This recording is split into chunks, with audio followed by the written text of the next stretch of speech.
But if you can constantly feeding it the right energy, the right nutrients throughout the day, small frequent things throughout the day, your body's never afraid. It just keeps working efficiently. So that's what I try to have my clients focus on every 3 to 3.5 hours throughout the day.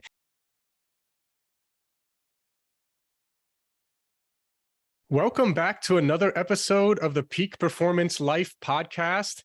And today I am sure we are going to have a lot of people listening because this is probably the hottest topic, and that is weight loss. So we have one of the foremost experts. His name is Chad Tackett, and he's actually the person who was the very first online weight loss program in 1995. So he has been doing this for a while. He's probably seen it all, and is going to really share what works and what doesn't work, some of the common misconceptions. 98% of all weight loss attempts fail, and more than 67% of Americans are overweight. So I think we all know that obesity is a very serious problem, and it's also one of the main causes of premature death. So Chad has been featured in hundreds of magazine articles, books, radio shows, podcasts, TV shows, and he's been seen on the Dr. Nandi Show, which is seen in 95 million homes in 80 countries. And Chad's on a mission to show people how to permanently, not up and down, not a one-time thing, permanently lose weight without giving up all your favorite foods, without starving yourself, and without suffering through long, boring workouts. Before we jump right into it, I do want to ask, if you are a repeat listener, please rate, subscribe, review. That really helps us. Share it with everyone if you get value out of it. And with that, let's jump right into it. Chad, thank you so much for being here today. Yeah, it's really good to be here. Thanks for the opportunity. Awesome. Awesome. So you've been around the game for a while. With 1995, the first online weight loss program. Maybe just a quick background of, how you kind of got started way back when, and kind of fast forwarding to where you are today. Yeah, well, I was raised in actually a really healthy, nutritious-minded, active household. Both my parents were triathletes and into marathons, and my mom was really into nutrition. So that's just kind of how I grew up and lived. And so I've always kind of had a passion for that. I planned on going to college actually to become a doctor, but then, to help people. But I realized that a lot of doctors in medicine or more treating people with, medicine or surgeries or whatever, I wanted to be on the other side of that and really help, prevent that with just showing people the right way to combine the right foods at the right times, the right amounts, and just live a healthy, active lifestyle to really prevent those type of things. So I changed my major my junior year and got a degree in exercise science and nutrition.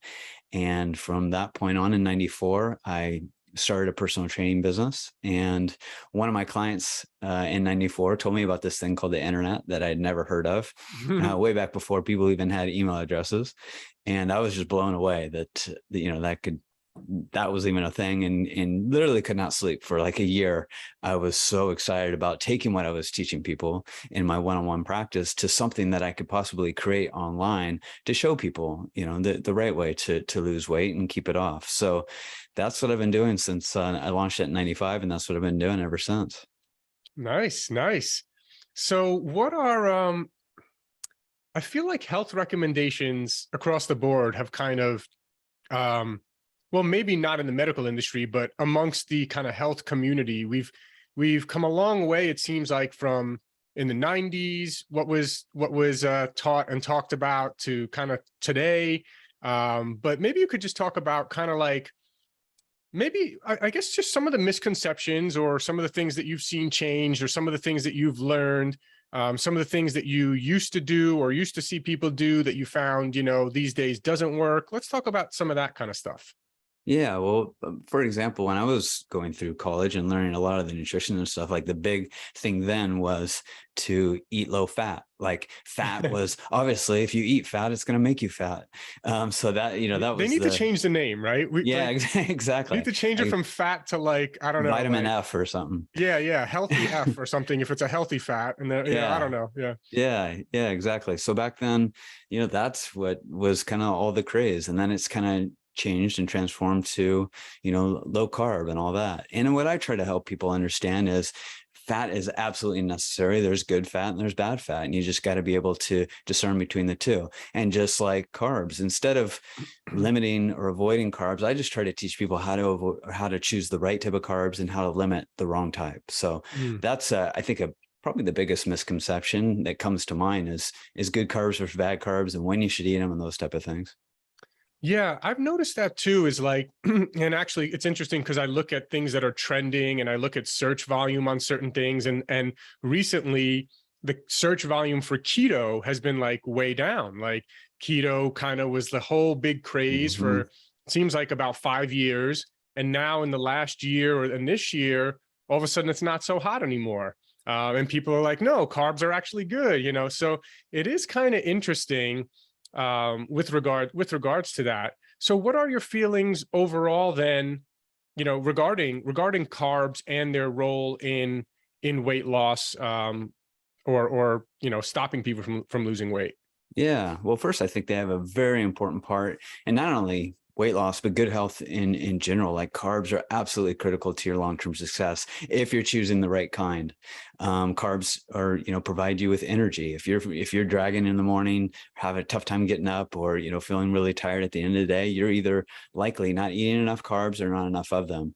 Carbs actually, you know, provide a lot of high carb foods, provide fiber, which is, here you have a nutrient that has 0 calories, yet expands in your stomach, helping you stay full, satisfied, and energized a lot longer. So that's a really important tool in weight loss. Carbs, also the right kind of carbs, also help fuel your metabolism, which is really, really important. Metabolism actually means, you know, burning fat at rest. So that's really, really important. And they also help support a lot of the organs that are important for weight loss, such as your kidneys, brain, heart, liver, and so on. So the key thing I try to help people understand is just the difference between good carbs and bad carbs. Yeah. So let's talk about that. So what are the differences? Yeah, I just try to make it really simple for people. Good carbs are those that are natural. Anything picked from the ground or a tree. If it comes from the earth, it is considered a good carb. So we're talking about fruits, vegetables, beans, brown rice, quinoa, yams, those type of foods. If they come from the earth, those are the ones you want to focus on. And bad carbs are those that are processed, you know, man-made, such as, you know, breads, crackers, pasta, chips, those type of thing. Any of the processing, anything that's man-made, it has, you know, the least amount of nutrients. We're stripping the nutrients out and we're increasing the calories, exactly what you don't want from your food when you're trying to lose weight. You want to get the most amount of nutrients, but the fewest amount of calories. So, and then, you know, processed carbs also spike your insulin. So I just try to teach my clients how to really just focus on good carbs and just try to limit, you know, the processed carbs. And then also how to combine the right foods with them and the right timing. For example, an apple, I would consider a good carb because it's natural and not processed. But the natural sugars in an apple, if you eat it alone, can spike your insulin. So instead of just having an apple alone, maybe, you know, as a snack, have half an apple, but then combine a protein and healthy fat with it to slow down the digestion of carbs, and mitigate the effect that it has on your blood sugar. And then all 3 of those macronutrients are working together synergistically to play their own role in nutrition. So that's what when I talk about the right foods at the right times, the right amounts, I'm just saying, all right, we're going to choose natural carbs. We're going to have simple and starchy carbs earlier in the day to really fuel up your body and your energy. And then later in the day, we're going to transition more to fibrous carbs, such as green leafy vegetables, because you're going to be sleeping late at night. You don't need as much energy. So we're going to focus on asparagus, broccoli, those type of carbs. And at every snack and meal throughout the day, once you choose the right type of carbs, then you're choosing a protein and healthy fat with them. So then you're just, like I said, the right foods, the right times, the right amounts, and then your body can start working for you rather than against you. Okay, interesting. Yeah. I want to talk about that a little bit. So you're a fan of combining protein, fats, and carbs, you know, kind of with every meal, essentially. I am. Yep. Okay. Yeah. And yeah, because it's interesting. You hear different viewpoints on that, like, oh, if you eat the carbs with the fat and the protein, it's, you know, it can spike your insulin more, or yeah, so it's interesting. I've heard different thought processes around that. Yeah. So what I believe, and from my own personal experience and from my experience with clients, is when you just have a carb alone, even if you're choosing the right kind, let's say, you know, like the example that I gave, an apple or whatever, that has, you know, fiber, it has vitamins and minerals, it has good nutrition for your food, and you'll feel a little bit of energy initially from that. But the energy will come crashing down because you're just, delivering glycogen right to your muscles without slowing down. So you're having spikes in insulin, and then shortly after, you're getting a crash, feeling tired and weak and hungry soon after. But if you combine, let's say, some apples or peanut butter or string cheese or some other foods that have some protein and healthy fat with that, it mitigates that process. It slows down the digestion. It keeps you full, satisfied, and energized longer. And so all three of them are playing the role together as a team. That's interesting too, about how things that could spike your insulin on their own might not spike your insulin if combined with proteins and fats. I haven't really thought much about that, actually. That's interesting. Yeah, I think that's, I think there's a lot of misconception. For example, the glycemic index is based on foods being eaten alone and on an empty stomach. But if you're eating a high glycemic food, if it's natural, combined with the protein and healthy fat, it mitigates that glycemic index. And just the same, if you're eating frequently small meals, snacks throughout the day, you're not going to have as much of a spike in the glycemic index as well. So I don't, really teach people or have people pay much attention to the glycemic index, because A, you don't want to eat the carbs alone, and B, you don't want to go a long time without eating frequent meals throughout the day, so that you're keeping your metabolism revved up and don't run the risk of going too long without eating, because then, when you go too long without eating, I think, as we can all relate, we either A, make the wrong choices, or B, eat too much because we're just so hungry. It's hard to make wise choices and eat slowly and mindfully when you're so hungry. So, yeah, that's really good points. One thing I do want to back up, I had this one thought in my mind that I wanted to clarify and actually ask your opinion about as well before, because this is good stuff. I want to stay on this track, but there's one thing I wanted to mention. So in terms of like good carbs that are like from the ground, right? So like, it's funny. So like potato is an example, but then you mentioned chips as being a bad carb. Right. And I actually heard someone one time years ago, I remember this guy obviously didn't know much about health, but he was like, yeah, French fries are fine because it's potato and potatoes from the ground. Right. But, leaving out the fact that they're fried, at high temperatures that, in canola oil or vegetable oils that completely destroy the chemical composition of the food. But I'm curious, like, what your thought is. So again, around chips, around fries, and are there any types of chips, like some of these new, is kettle cooked in avocado oil chip? Is that okay? Or I'm curious your opinion on some nuances like that. Yeah, well, I think that part of the problem is the processing, like all the machine, the technology and stuff that these foods go through, stripping out the nutrients. So that's the first thing.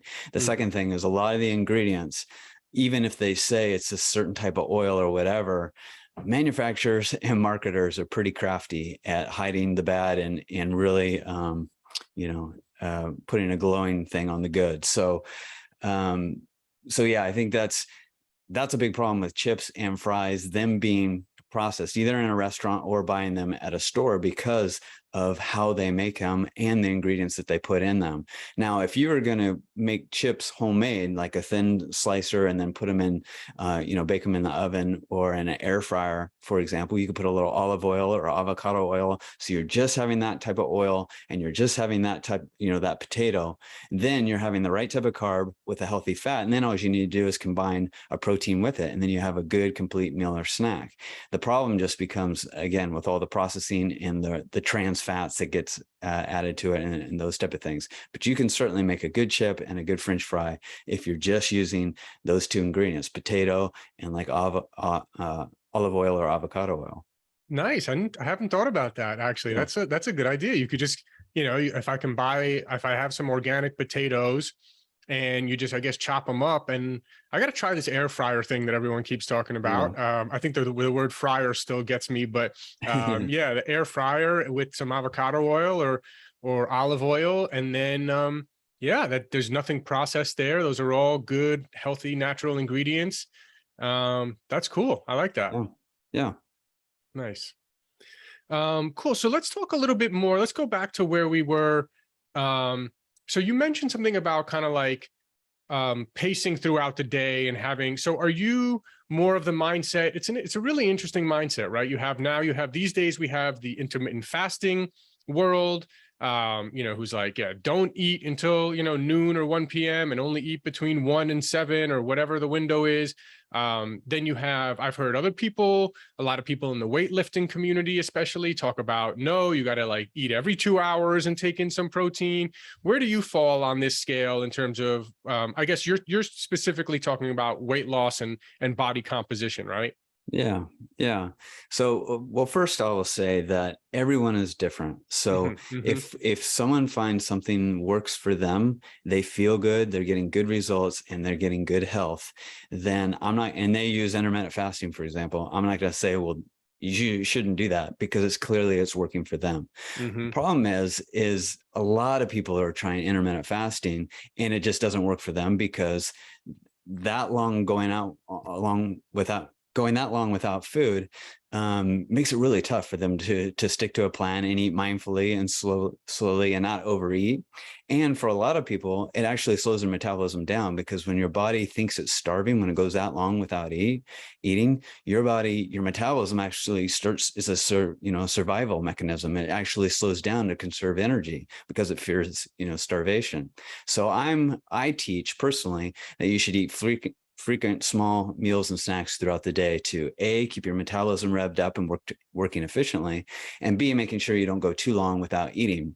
Because again, if you go too long without eating, typically people get cranky, they get really low in energy. When you're low in energy, it's hard to make the right choices, it's hard to feel good. The better you feel, the better choices you can make, and you run the risk of straying from the plan and overeating. So that's why I teach people small frequent meals throughout the day, listening to your body of when to eat and then how much. Okay. So how frequent and how many meals typically? And I agree with you 100%. It varies person for person. Some people do great with intermittent fasting. Some people don't. Some people do great on a vegan diet. Some people do horrible on it, right? So really people need to kind of figure out what works for them. But I like this approach. It's not like intermittent fasting is not a one size fits all. None of the stuff we're talking about is a one size fits all. But you're specifically talking about, this is interesting, this whole discussion about metabolism. I don't think I've had on this podcast many discussions about metabolism. How do you, can you actually speed up or slow down your metabolism? Can you talk a little bit about that? So speeding up your metabolism means that you'll naturally, just your body will be burning more fat, more calories, or more fat on its own? Yeah. Exactly. Yeah. Metabolism means burning fat at rest. So if you have a better, more conditioned or faster metabolism, it's burning more calories at rest. So even while you're sleeping, reading, relaxing, working throughout the day, your body's actually using fuel as energy rather than storing it as fat. So that's one of the things I really try to help people understand, that instead of just all the, calorie deprivation and all the, slaving away on the treadmill, all the effort and sacrifice can actually do more harm than good, because it's causing your body to slow down, your metabolism to slow down in fear of starvation. Instead, we should really focus on conditioning your metabolism to really work more efficiently throughout the day. So even when you're on vacation and not exercising and maybe consuming a little bit more calories, your body can more efficiently, burn those calories and fat. And how you do that, there's a variety of different ways to do that. But one is, for example, resistance training. A lot of people will just focus on cardiovascular exercise, such as, on the treadmill or walking or whatever. And that's good. It has its role for heart health and burning more calories and lung and all those cardiovascular benefits. But resistance training, you're actually conditioning your muscles. The more muscle you have, the better condition they are, the more calories you burn throughout the day. So when you combine resistance training with cardiovascular, now you're actually conditioning your body to burn fat 24 hours a day. So that sounds a little like gimmicky, burning fat 24 hours a day, but that's really what you're doing when you're conditioning your metabolism to work more efficiently. And resistance training is just an example. Yeah. I definitely agree. I'm a big believer. In fact, I'm too much to the other side. I gotta do more cardio than I love strength training, and that feels great for me.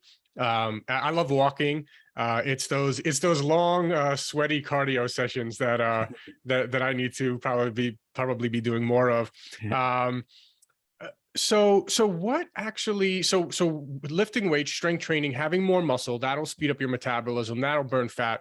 What else is it between, like, how do we know like what's speeding up our metabolism or what's slowing it down? Like, is it always just more frequent meals, and is that like 5 meals a day? Is it every 3 hours? Is it just how I feel?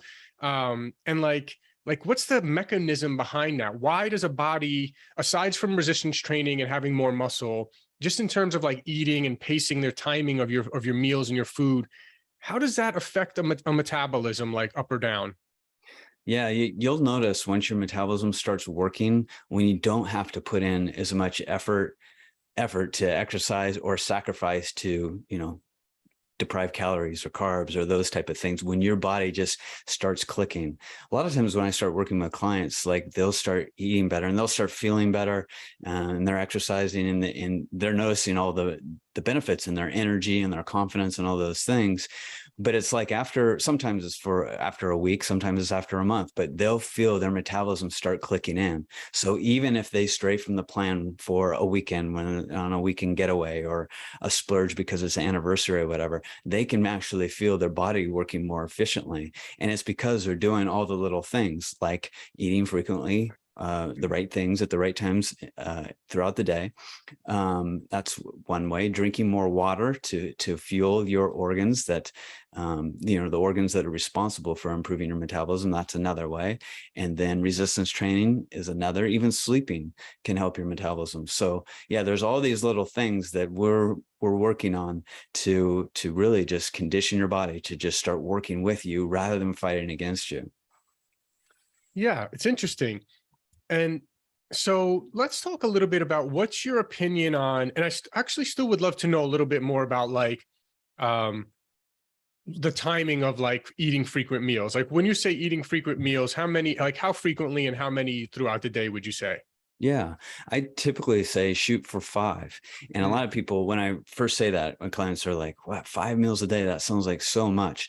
But when I say meals, I just mean really any size meal. I mean, it can be a tiny little snack of like, a small pickle and a half a string cheese. It's just combining the right things together frequently. So your metabolism's constantly getting the fuel that it needs to keep revving up, rather than fearing that it's going too long for food. It starts fearing, that it's starving, then it starts slowing down. But if you can constantly feeding it the right energy, the right nutrients throughout the day, small frequent things throughout the day, your body's never afraid. It just keeps working efficiently. So that's what I try to have my clients focus on every 3 to 3.5 hours throughout the day, something small that combines the right type of carbs, a protein, and healthy fat throughout the day. And if that seems scary, overwhelming, it can just be even a small little handful of almonds and berries or string cheese and pickle or any like tiny little things like that. It's just the small frequent things really, really helps. Interesting. Yeah, yeah. So I could see that, because I could see, sometimes people don't eat, especially if you're doing intermittent fasting, right? Like, like I know a couple people actually who like only eat dinner, right? But by the time they get to dinner, they are so hungry that they're just eating one humongous like Yeah. meal.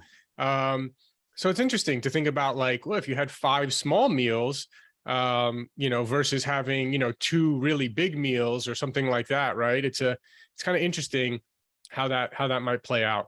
Yeah. So if you think about like just having one big meal at dinner or even 2 meals, you're likely going to consume way more than you need at that one particular meal. And Mm. anytime you give your body more energy or calories than it needs at one particular sitting, you give it a lot easier chance to store that meal as fat. But if you're eating just small, frequent meals, just enough to that you're comfortably satisfied and satisfied and energized to continue on to making it to your next snack or meal, 3.5 hours later, it's like you're constantly fueling your metabolism, rather than overloading it with so much that it doesn't know what to do with it, so it just stores it as fat. So I think that's a good way to think of it, is you're constantly like just stoking the stove so it continually works efficiently. Interesting. Interesting. And so where do are you big on having your clients counting calories and things of that nature? Obviously, calories in is important. Calories out, calories in is important for weight loss. Is it important to be tracking that down to the calorie? Is it, if you're just, as long as you're eating the right foods at the right times? Like, what's your opinion on the whole calories situation?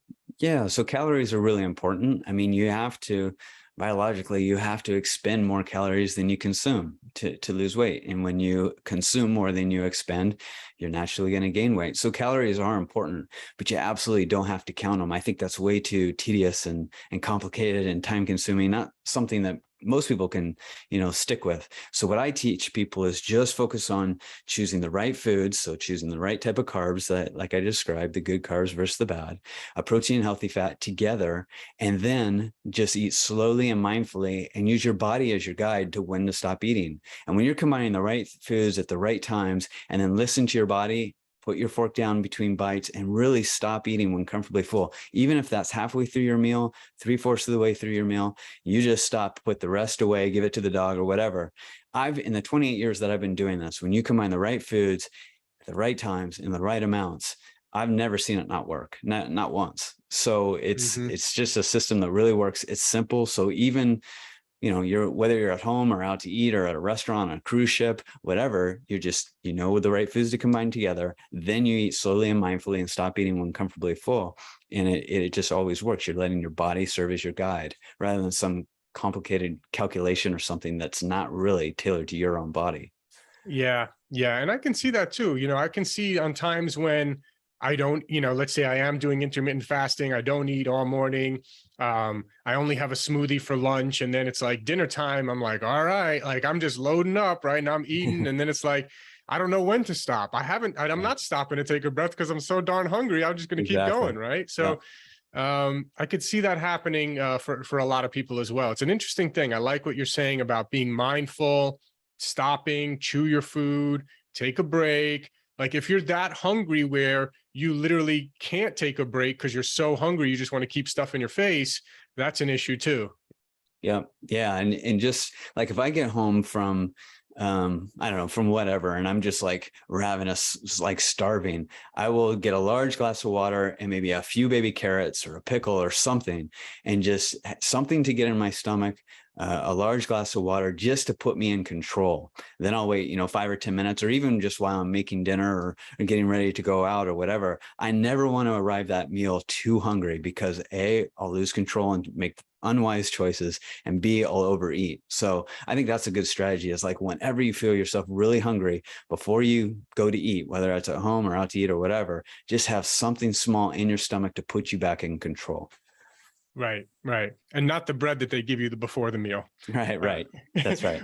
Which we need to do away with that. We need to start some sort of a petition to do away with bread before the meal. First of all, it's like, why? First of all, it doesn't make sense from the restaurant's point of view either, because they're actually losing money. People would order more food if they didn't get the free bread. People, if they didn't eat the free bread, they'd feel a lot better about their meal. And they wouldn't have all the gluten and bad carbs there. So that's right. Makes no sense. That's right. I wanted to ask you, I know, and maybe we've kind of touched on some of these things, but I just kind of wanted to kind of have you sum it up maybe, because I know you talk about something that you call the metabolism reset method that conditions your body to burn fat while you sleep, which is a very hot topic. In fact, I know there's actually hundreds of millions, if not billions of dollars a year sold in nighttime fat burner pills that I am a big believer that they do not work. But there's still this huge industry of people that just want to take a pill before bed and they think they're going to burn fat in their sleep. But what are you talking about here? Yeah, I mean, you're absolutely right. If fat burners really worked, I mean, I'd be washing it down with beer, to be honest. I mean, I would, I think everyone on the planet would be taking them so that they could, eat whatever they want, whenever they want, as much as they want. So so that doesn't really work. So the metabolism reset method is just a strategy that I teach my clients. And we've talked a lot about some of the strategies already, but it's, combining the right foods at the right time and the right amounts, frequent small meals, combining the right things together throughout the day that really increases your metabolism. The resistance training that helps condition your metabolism, drinking more water throughout the day helps increase your metabolism, getting better sleep. So it's just all those different strategies to really help turn your metabolism around so your body's working for you rather than against you. And that's going to help you burn more fat essentially while you sleep because you have a better, faster metabolism.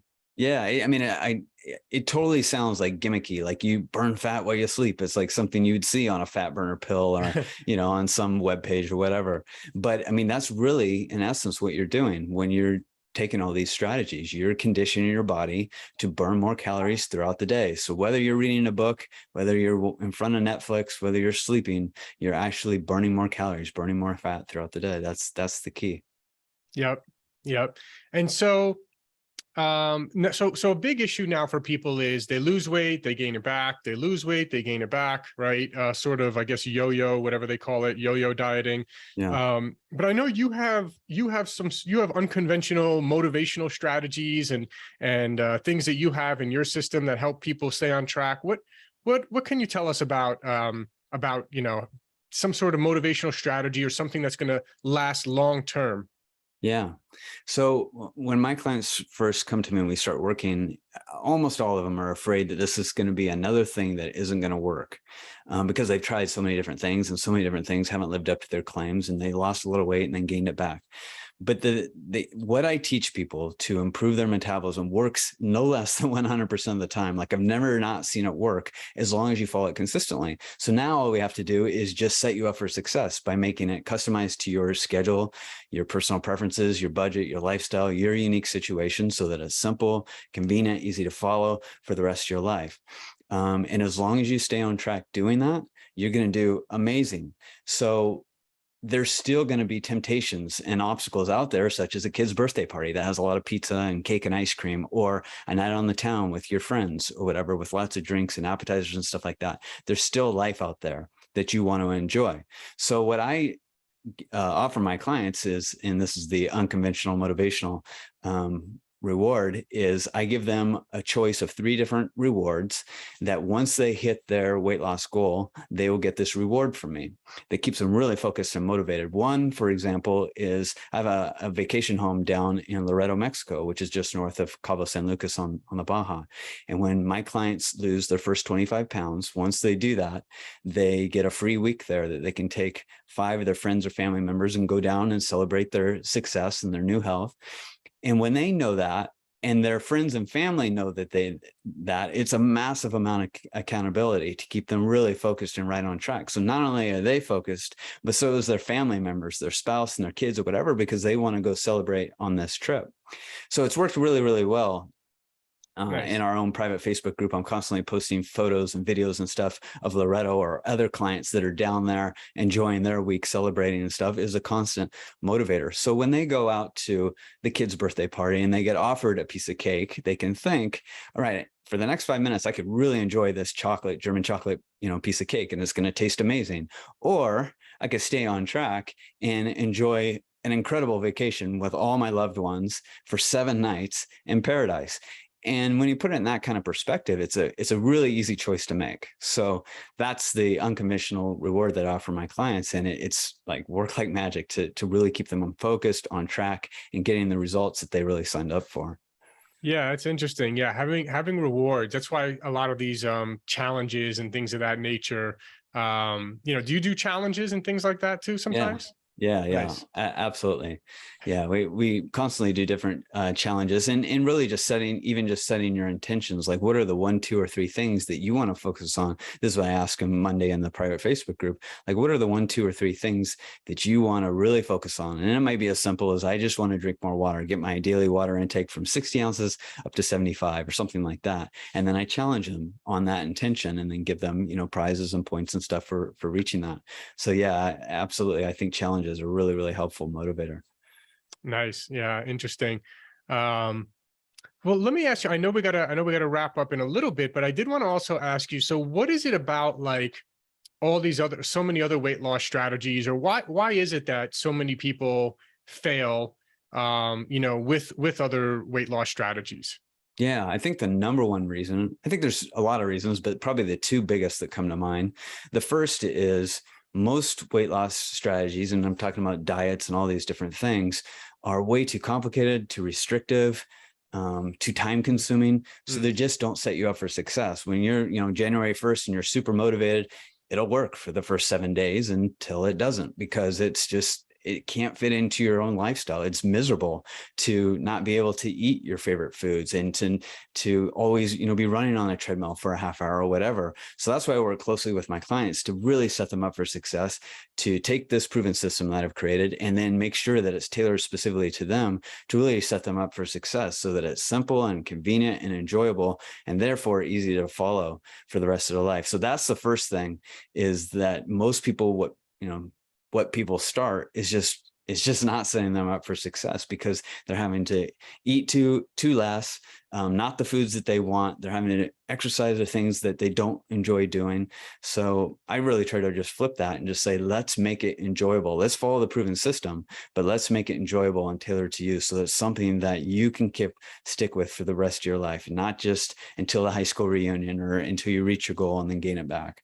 So that's the first thing. The second thing is most of the things that people are doing, and I've already touched on this, but most of the things that people are doing, the diets and the restriction and all that, are actually conditioning their metabolism to work against them, to start slowing down, because it's fearing starvation. So their body slows down, their metabolism slows down because it fears, the calorie deprivation. It fears starvation. So instead of slowing down your metabolism, I just really try to focus on speeding up the metabolism with those things that we talked about: the right foods at the right times, the right amounts, resistance training, more water, and just staying active, being healthy, doing the things that you enjoy. It doesn't, even if you don't like to exercise, even just getting out and hiking, going paddleboarding, playing with the kids, instead of sitting and watching a movie, or instead of going out to happy hour, you can get amazing results, even if you don't have time or absolutely hate to exercise, just by staying active and combining the right foods at the right times, the right amounts. So I think those are the reasons that people don't succeed, and how they can flip it around and make it, a successful life change and really stick with it for good. Nice. Yeah. Well, what about when someone does have a night out drinking with the friends, or, something like that? So, do you allow for a cheat day, once a week, or, is there even like some sort of like once a week cheat day, or is it just like, if it happens, then just kind of get back on as soon as you can? What's your thoughts about that? Yeah. So when I have my clients plan, I just take it one day at a time. So each day they'll just take a couple minutes just to plan their meals, how they're going to get more active, and then identify any obstacles that might stray them from a plan. So that could be a really busy work day, or it could be a birthday party or a night out with friends. And so as long as we know in advance, we'll get on Zoom together, we'll look up the restaurant menu, and we'll strike a balance between, all right, you love this steakhouse, that's great. You want this and you want wine and all those things, that's great. So A, let's get a little bit more active that day. B, let's get a little bit more strict with your meals, maybe a little bit smaller portions, so that you go into that meal with sort of a calorie budget. So if you want a glass or two of wine, you've already conserved or saved 300 calories going in it. So then you're setting yourself up for success. So those are the first two steps. The third is just making smaller, healthier choices to what you really want. So if you really want a steak, that's great. And if fries come with it, how about we order, something like grilled asparagus or something like that. So you can still enjoy your steak, but let's have the right type of carb with it. And you can still have some glass of wine or a beer or whatever. Then we're just going to get right back on track the next moment. And I think a lot of people will know that they're going out on a Friday night or whatever, and they'll have two choices. They're either suffer in silence because they're on this diet while everyone else is having fun, which is miserable. No one can stick with that. Or second choice is, screw it, give in to temptation, go, I've already messed up on my diet, I'm going to go off the rails and really gorge because I've already messed up, so I'm really going to enjoy myself. And then Saturday comes around and they do the same thing. And Sunday too, they're feeling defeated and they start back on Monday. And then the cycle just continues and continues. And what I try to teach my clients is, if you know that you're going to have this special event coming up, that you really want to enjoy yourself and just relax, that's totally fine. Let's just set yourself up for success going into it. Let's have a good plan to strike a balance between something you really enjoy and that still follows the plan. And then let's get right back on track. And if you ate a little too much, or you had a little too much to drink or whatever, we're going to learn from your mistakes, put the past behind you, and get right back on track immediately, rather than back on Monday or on New Year's Day or whatever, where you never make much progress. Right. Yeah. Nice. Well, awesome, man. This has been really great, Chad. So for people that want to learn more about you, maybe are interested in your Facebook group and your coaching and things that you have to offer, where can they find you? Yeah. So my main website is committed100.com. But I was thinking right before this podcast, I could set something up free for your viewers. I don't know if I'll think of something. I have lots of recipe books and stuff. If they go to committed100.com/free, I'll have some sort of prize or something that they can get, and then also reach out to me if it's of interest of working together. Great, awesome. Well, thank you so much for joining us here today, Chad. Anything else, kind of last minute, that you think maybe we should have touched on, or any final words? No, I mean, if I had to wrap it up with anything, I would just say that for most people that I talk to, they've struggled with their weight for a long, long time, and they feel pretty defeated, and some even hopeless. And I will say, as long as you have the right information, the right system, and it doesn't just have to be mine, I'm just saying a proven system, and then that system is then customized to you so that it's simple and convenient and enjoyable, something that you can live with for life. And then you have someone that's supporting you and guiding you and holding you accountable to that plan. That's really all you need, is those ingredients. And there's absolutely no reason why you can't get down to your goal weight for good. It's just the right information, it being tailored to you so it's doable, and then the support and guidance that you need. And we have all those things. There's absolutely no reason why you shouldn't be able to get down to your goal weight and keep it off for good, and really enjoy yourself, not just for the next 3 months or 1 year, but I mean for the rest of your life. Add years to your life and good quality life to your years. Yeah. Yeah, I love that. And I'm a big believer as well. Like, I don't like anything that's just going to be like, hey, let's just do this thing for 30 days. And that's like this short-term diet. Yeah. I think it needs to be a lifestyle, right? I mean, Yep. like you said, this is something, this is not a short-term thing. This is a lifelong thing. So yeah, this is awesome, man. I really appreciate it. I highly encourage people to follow you and check you out. Go to your website. And yeah, thanks for sharing your knowledge here with us today. You got it. I appreciate it. I appreciate the opportunity. It was really good talking with you. Likewise. Thanks for listening. And just a reminder, if you haven't yet tried any of our Peak Performance products, you get 20% off your first order. We have one of the largest selection of USDA certified organic superfood powders, as well as very high quality supplements. And you get 20% off your first order at buypeakperformance.com. That's www.buypeakperformance.com.